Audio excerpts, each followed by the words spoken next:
Moving on to round 3, we are facing BD Lind, who has a Blade Grunt army with Narak, Ornak, and Tornak, supported by Nikita agents. This is a very good matchup for me, especially on a map as dumb for melee as Sidewinder is. The problem with this particular blade assortment into a high-ranged army is that it really wants to face melee, not range. The Blades build wants to be able to slowly move while always being in the auras of Narak and Ornak and Tornak, and it doesn't want to face something that can just easily kill those heroes if they super slow roll like the army naturally wants to do. Admittedly, Nikitas do give my opponent a little bit of a tech back into that, insofar as they can hit smoke powder, but with 9 range, I'm usually going to be able to set things up to where I can target whatever my primary thing I want to kill is. Usually it'll be next to a Nikita, and if the Nikita misses smoke powder, I attack that primary thing, and if it hits smoke powder, I can attack something else. Even if that something else is a Blade Grunt way off somewhere else on the far side of the map, because I have 9 range and I can almost always get that secondary target, it's really big for my army. My opponent opens up by moving Nikitas out of the start zone to where they'll be able to cover blades as they advance, while I roll myself out of the start zone. A couple important things about this map. Number 1, all the snow is heavy snow. Number 2, the water is meant to stop figures from being able to get to the height within just one move, but Microcore have this awesome power called water suits that allows them to not have to stop when they enter water, so my micros are able to develop straight through that river and up onto the high ground. I try to shoot at Nikitas, but they hit smoke powder and they're safe for now. My opponent actually has Order Marker 2 on the Nikitas as well, which caught me a little bit by surprise, because it's going to require them to come a bit too far forward to cover the blade advancement if they want to get great shots out of this Order Marker. They end up not coming that far forward and just taking the one shot, which makes some sense, but it also feels like this Order Marker just didn't accomplish nearly as much as it wanted to. Back over to me, I keep rolling micros towards height, but Nikitas once again hit smoke powder. Blades move up and bond with Ornak, who decides to jump into the water, presumably to try to reach the snow height on the following turn, but it's just a really vulnerable position for Ornak to be in the meantime, where I can obliterate him with Microcore. I get 3 Microcore in range of being able to hit Ornak in case the Nikitas all hit smoke powder, but the Nikitas miss the first smoke powder, so we're able to kill one Nikita here before the other one hits smoke powder, and then we pivot our attacks to Ornak, and I put a few wounds on him. Going into round 2, I go with a 3-in-1 order marker distribution between micros to Q9. I think that makes sense. We want to have the majority of order markers on micros here because we want to be sniping them as they come in. There's no need at all to move Laglor on this map, and there's a little bit less of a need for Q9 to come in now that we've taken out one Nikita already. I win initiative and micros take some shots. That Nikita does hit smoke powder, so we end up putting the shots into Ornak and one shot into Narak, and we do some wounds to each of those again, which is fine.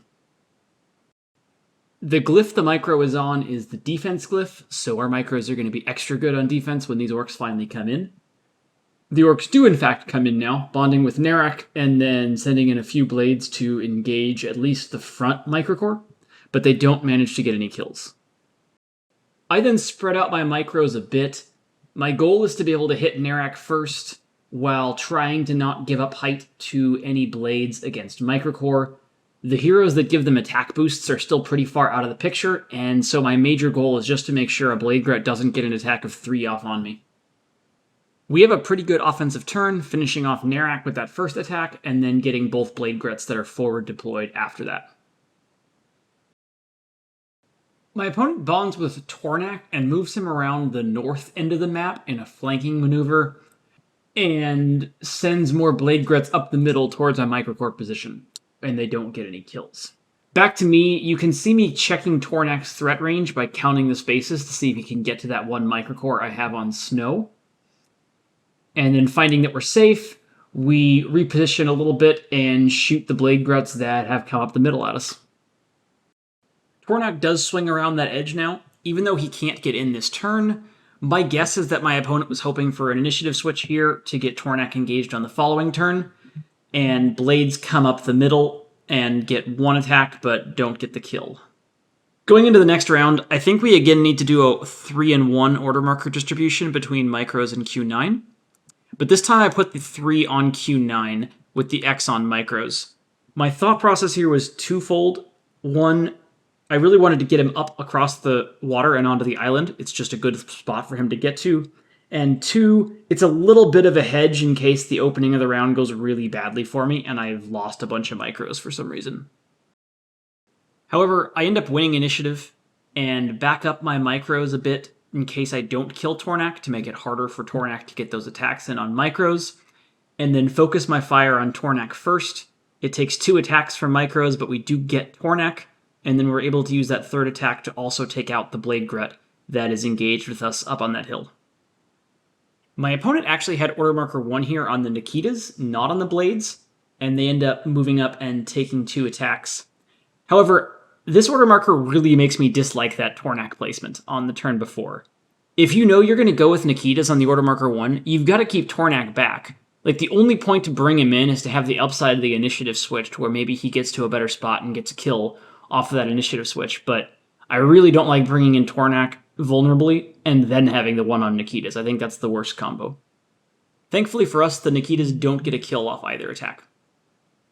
I check a bunch of measurements out here and then end up just taking the highest possible ground and shooting back at the Nikitas, but I'm not able to get any of them either. Next up is Blades, who develop as much and as safely as possible, but don't get any attacks in on this turn. And frankly, my opponent's in a pretty rough spot now with all the Blades heroes dead. It's very tough to generate offense from just the Blades alone without them having the auras that can stack. As mentioned earlier, I do have my order marker 3 on Q9. In-game, I'm now wishing I hadn't hedged here because the micros would have been able to get some really good shots in, but alas. We move Q9 up over to the island, but no one is in Queglex range, so I target the one Nikita I can see, and she hits Smoke Powder, so Q9 does not get an attack this turn. Blade Grets come in a little bit further. They get a few attacks off, but none of them go through. The attack on the glyph is an attack from height, so that's the best attack spot that the Blade Grets have right now. And that is going to be it for that round. Going into the next round, I put order markers 1 and X on the micros with 2 and 3 on Q9. Honestly, I'm not sure about this distribution. I really don't know, looking at it now, what is optimal. It seems kind of tough because it's hard to predict. If I win initiative, I definitely want to have order marker 1 on micros. If I lose initiative, there's some merit to it being on Q9 instead. I don't know. Anyways, we lose initiative, and Blade Grets come in. They engage Q9 in a few spots, but don't do anything meaningful on offense.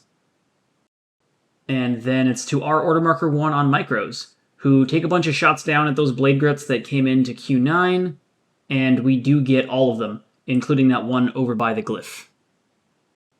Back over to my opponent, we see more Blade Grets coming in here, getting a couple attacks at micros, but not getting any kills. Back over to me, this is where we have the 2 on Q9, and watching this back now, I don't like this move. So I make a little bit of an aggressive Q9 move by putting him next to a few different heighted spots in an effort to get that one Nikita with the Queglex special attack, but I think this is an unnecessary risk. I think I'm up too much to risk giving him a chance to 3 for 3 and put 2 wounds on Q9. I think Q9 should have stayed back and just Queglex the 2 blades that were up near the micros and waited to go after the Nikitas. So I don't like this move by me in hindsight. And I don't get any of the benefit. All 3 attacks miss going into that Nikita, so she lives. Well, at least I guessed the order marker right. Nikitas do come in here and take a couple shots, but they don't do any damage. Now, this Q9 move I do like in hindsight looking back. So Q9 ascends up to height, where no Blade Grets can get height on him, and Queglexes into just one of the Nikitas, and we do end up getting her. So this is a much safer play, and we do achieve the upside this time. Much happier with this move, looking back at it, than the last one. Going into the next round, I can see some merit to putting early order markers on Microcore, but with there only being 1 Nikita left, I decided to just make the most conservative and safe move possible, and I put 1, 2, 3 all on Q9 with the X on micros. There's a chance I lose initiative and just lose 2 micros. I also don't really want to have to move that micro on the defense glyph off of it, so I just decided to go full Q9.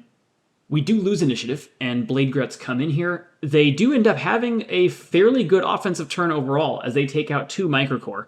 And this makes the hedge move of all Q9 look a lot better here, because if we'd had order markers on Microcore, we'd be pretty sad about that right now. The next 5 minutes or so of gameplay really don't have a lot of interesting decisions worth being discussed. Basically, Q9 just Queglexes everything that's within range of him as my opponent's stuff tries to come in and get to Q9. So I'm going to play it at a little bit of a higher speed and just put a little bit of music in as those 5 minutes play through until we get to the Isamu endgame, which actually is worth talking about in my opinion.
I'm back. So the reason I have this 3 here on the Microcore is that I wanted to move them towards the defensive glyph and the hide it spot next to that defensive glyph for the final endgame against Isamu. Essentially, having them on those spots is going to make it just a lot harder for Isamu to crack through Q9, and so we're setting up to play it as safe as possible. Going into the next round, there's definitely some merit to having the 1 on micros as well here then, because he could get over and get to that hide it spot, but there's also merit to moving Q9 back up onto that max snow height where he can get to in 1 move. I ended up going with the Q9 move. Honestly, not sure here what's correct. Looking at it now, I definitely see the argument for having that 1 on micros, but it's not what we did in game. In game, we just popped Q9 back up, where it appeared that he did not have line of sight to Isamu, so we don't get a shot in just yet. And Isamu goes and attacks that Microcore, but we're able to defend it. Now this is where I put my dunce cap on, because I thought Laglor could move through the water and get on the high ground because I had been doing it all day long with Microcore, so why not Laglor? Well, that's not how he worked. So I thought Laglor could get up to that spot next to Q9 and basically get a free turn out of doing that, but I am very wrong, and so instead I just end up kind of having to dunk Laglor into the water and look like a fool. We trade attacks for the rest of the round, but there is no carnage as nothing dies, and so we go on into the next round.